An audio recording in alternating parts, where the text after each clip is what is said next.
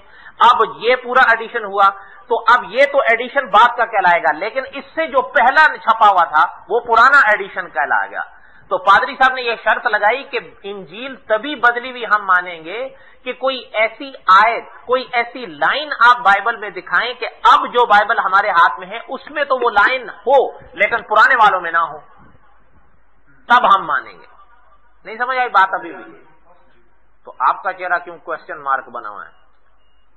کہیں گہری نیند میں ہے یا سمجھ میں نہیں آیا تو بتاؤ، میں سمجھا دوں. اچھا، میں تب اس کی تحریف مانوں گا کہ آپ لوگ ایسی عبارت پیش کریں جو اگلے نسخوں میں تو نہ ہو لیکن حال کے نسخوں میں ہو، تب ثابت ہوگی انجیل کی تحریف. بات سمجھ میں آ رہی ہے؟ مولانا رحمت اللہ کیرانوی رحمت اللہ علیہ کے دست راست ایک وزیر خان، ڈاکٹر وزیر خان مرحوم حضرت کے ساتھی تھے. مولانا اسیر ادروی لکھتے ہیں کہ عبرانی زبان سے بھی واقف تھے، ان کا مطالعہ بھی بہت وسیع تھا اور تحریف کے مسئلے پر وہ پوری طرح تیار تھے. انہوں نے یوحنا کے پہلے خط، ابھی بات آ گئی نا اس کی، بائبل، پھر اگر آپ بائبل کھولیں تو آپ کو اس کے دو حصے نظر آئیں گے، اولڈ ٹیسٹمنٹ اور نیو ٹیسٹمنٹ. تو اردو میں پہلا کیا ہے؟ عہد نامہ قدیم، اور دوسرا کیا ہے؟ عہد نامہ جدید. تو عہد نامہ جدید میں یہ یوحنا کا خط کیا ہے؟ یوحنا کا خط. جس طرح پولس کے خطوط ہیں اسی طرح یوحنا کے بھی کچھ خطوط ہیں بائبل میں. تو ان میں سے حضرت ڈاکٹر وزیر صاحب نے یوحنا کے پہلے خط، کئی خط ہیں اس میں، ان خطوط میں جو پہلا خط تھا، جیسے پولس کے اس میں 14 خط ہیں، 14 خطوط ہیں اس کے، ڈاکٹر وزیر نے یوحنا کے پہلے خط کا باب نمبر 5 کھولا. کون سا باب کھولا؟ باب نمبر 5، اور باب نمبر 5 کی آیت نمبر 7 اور 8 کا حوالہ دیا کہ سب مانتے ہیں کہ یہ آیات تمہارے پرانے ایڈیشنوں میں موجود نہیں ہیں مگر بعد کے نسخوں میں موجود ہیں. یہ ایسا ناقابل تردید ثبوت تھا کہ مجبوراً پادری فنڈر کو کھڑے ہو کر کہنا پڑا کہ ہاں یہاں اور ایک دو اور جگہ تحریف ہوئی ہے۔ پادری فنڈر کے منہ سے یہ بات سننی تھی کہ مسلمان مارے خوشی کے اچھل پڑے اور ہر طرف ایک شور سا مچ گیا۔ آگے سنیے، ایک صدر پاس بیٹھے ہوئے تھے اور ان کے ساتھ ایک اور پادری صاحب بیٹھے تھے جو پادری فرنج کہلاتے تھے۔ ان سے انگریزی میں انہوں نے پوچھا کہ یہ کیا بات ہے کہ مسلمان بڑی خوشی سے اچھل رہے ہیں؟ تو پادری فرنج نے ان کو بتایا کہ یہ مولوی صاحب مفسرین کی کتابوں سے 6-7 مقامات جن میں تحریف کا اقرار ہے نکال کر پیش کر رہے ہیں۔ اس کے بعد پادری فرنچ نے کھڑے ہو کر کہا کہ فنڈر صاحب بھی اس بات کو مانتے ہیں کہ انجیل مقدس میں 7 یا 8 مقامات میں تحریف ہوئی ہے۔ اس بات پر پاس میں ایک مولوی صاحب بیٹھے تھے، تاریخ میں ان کا نام ملتا ہے مولوی قمر الاسلام صاحب، وہ اس جامع مسجد کے امام تھے۔ انہوں نے فوراً ان صاحب سے کہا کہ یہ بات لکھ لیجئے۔ پادری صاحب نے جیسے ہی مولانا نے کہا کہ یہ بات نوٹ کر لی جائے تو پادری صاحب نے کھڑے ہو کر کہا، پادری فنڈر نے یہ سن کر کہا کہ ہاں ضرور لکھ لیں، میں کہتا ہوں کہ 7-8 جگہ تبدیلی ہوئی ہے، بس اس بات کا اعلان ہونا تھا کہ مسلمان مارے خوشی کو اچھل پڑے اور یورپین پادریوں کے تو ہوش اڑ گئے کہ یہ کیا ہو گیا۔ حضرت چنوتی صاحب رحمۃ اللہ علیہ فرمایا کرتے تھے جنہوں نے مناظرہ کیا ہوتا ہے وہ جانتے ہیں کہ میدان مناظرہ میں اللہ تعالیٰ کی مدد آتی ہے۔ وہ حیران ہو گئے کہ یہ کیا ہو گیا۔ پادری فنڈر اب تک مسلمانوں کو چیلنج کر رہا تھا کہ وہ انجیل میں تحریف کا ثبوت دیں، مگر اب مناظرے کے پہلے ہی دن 8 جگہ تحریف کا اقرار کر گیا ہے۔ ادھر مسلمانوں کے چہرے روشن تھے، دوسری طرف عیسائیوں کے چہروں پر ہوائیاں اڑنے لگیں۔ جب پادری فنڈر نے یہ حالت دیکھی اور محسوس کیا کہ نہیں اس نے تو عیسائیت کا بیڑا ہی میں نے غرق کر دیا، تو ذرا سنبھل گیا، کہا کہ مانا کہ کہیں کہیں تحریف ہوئی ہے، مگر اس تحریف سے انجیل کی اصولی تعلیم میں کوئی فرق نہیں پڑتا۔ نہیں سمجھ میں آئی؟ انہوں نے کہا یہ 8 جگہ ہم مان بھی لیں تب بھی انجیل کی جو اصولی تعلیم کہلاتی ہے اس سے کوئی فرق نہیں پڑے گا ان بدلاؤ سے۔ یہ کہتے ہوئے اس پادری صاحب کو اتنا جوش آیا کہ پادری صاحب کے پاس ایک مفتی صاحب بیٹھے تھے، مفتی ریاض الاسلام صاحب۔ تاریخ میں آتا ہے اس دور کے علماء نے لکھا کہ پادری صاحب ان سے کہنے لگے کہ آپ ہی بتائیے مفتی صاحب ایسی تحریفوں سے انجیل مقدس کے مطلب میں کیا فرق ہوگا۔ جب پادری فنڈر نے مفتی صاحب سے یہ بات کی تو مفتی صاحب نے کھڑے ہو کر فرمایا کہ پادری صاحب جب کسی دستاویز میں ایک جگہ ملاوٹ ثابت ہو جائے تو وہ پوری دستاویز اپنا بھروسہ کھو دیتی ہے۔ اگر بقول آپ کے 8 جگہ ہی تحریف ہوئی ہے تو جب 8 جگہ تحریف آپ نے مان لی ہے تو یہ انجیل اپنا بھروسہ کھو بیٹھی ہے۔ اب اس کا کیا ثبوت ہے کہ 8 جگہ تحریف ہوئی ہے لیکن نامی جگہ نہیں ہوئی ہے؟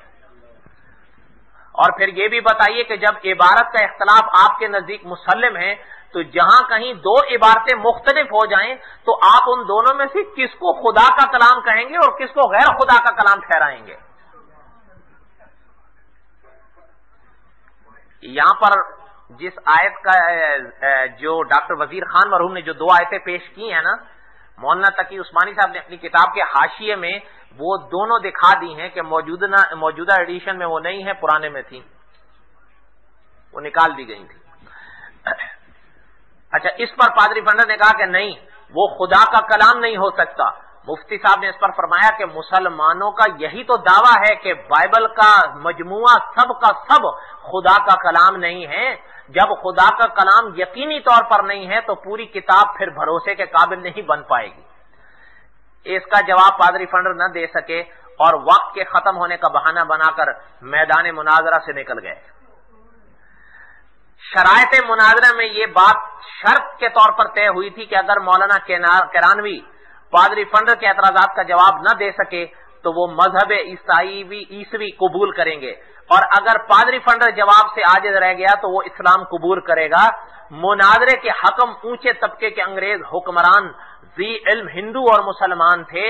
پوری جماعت میں میدان مناظرے میں موجود تھی۔ ہزاروں کے اس مجمع میں پادری فنڈر کی زبان پر تالا پڑ گیا، حسب شرائط اسی اپنے شکست تسلیم کر کے اپنے کو مسلمان ہونے کا اعلان کرنا تھا، لیکن بے غیرتی کا برا ہو کر وہ میدان مناظرہ سے نکل گیا اور چہرے پر سیاہی ملنی ہی بہتر سمجھی۔ ہزاروں کے مجمع میں عیسائیوں کی ایسی ذلت ہوئی کہ مسیحیوں کے اس بڑے باپ کو منہ چھپا کر بھاگنا پڑا۔ پھر مجمع موجود، حکم موجود، سامعین منتظر، مگر پادری صاحب غائب۔ پادری صاحب آگے سنیے۔ اس مناظرے کے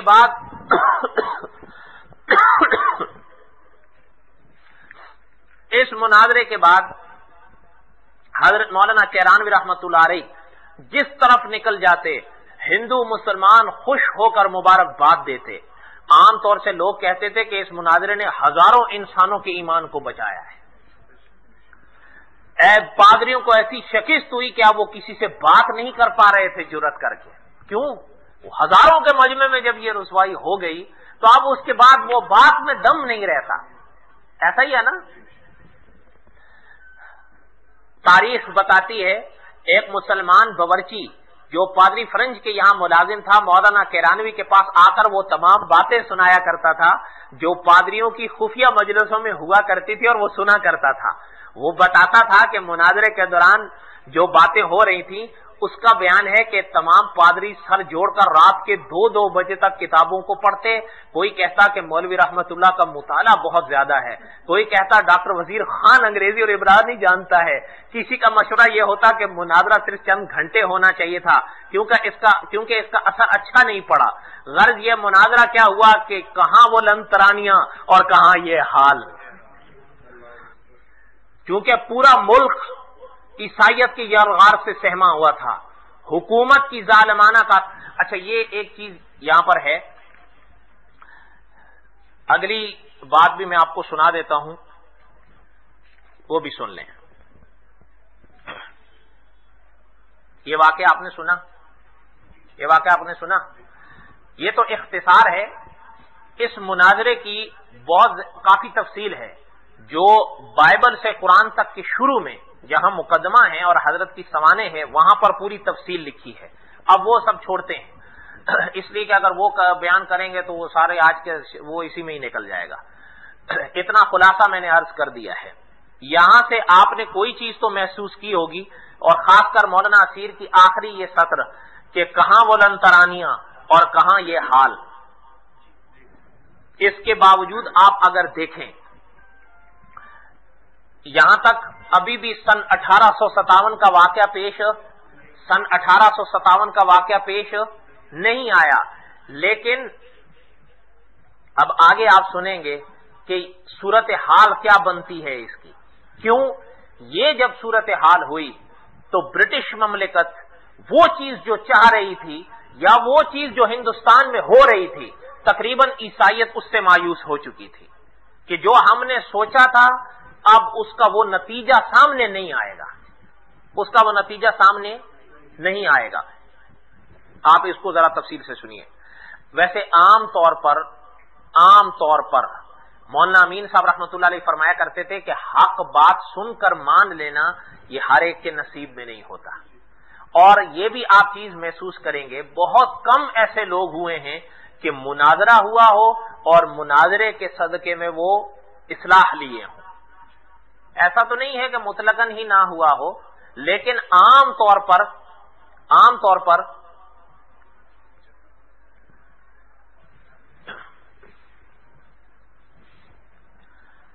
ہندوستان پر جب یہ صورتحال ہوئی تو حکومت کا منصوبہ بہرحال فیل ہو گیا۔ اکبر آباد کے مناظرے نے در حقیقت اس سیلاب کے آگے بند باندھنے کا رول ادا کیا جو عیسائیت کی شکل میں یورپ سے بڑی روانی کے ساتھ ہندوستان کی طرف آ رہا تھا۔ پورا خطرہ تھا کہ ہمارے ملک کو بہا کر لے جائے۔ مولانا کیرانوی رحمت اللہ علیہ کی جرأت ایمانی نے مورخ کے ہاتھ سے قلم چھینا ہے جو ہندوستان میں اندلس کی تاریخ دہرانا چاہ رہے تھے، لکھنے کی تیاری کر رہا تھا وہ مورخ۔ پورا یورپ ایک منصوبہ بند طریقے سے ہندوستان میں تبلیغ عیسائیت کی مہم چلانے کے لیے میدان میں اترا، اور ایک انسان نے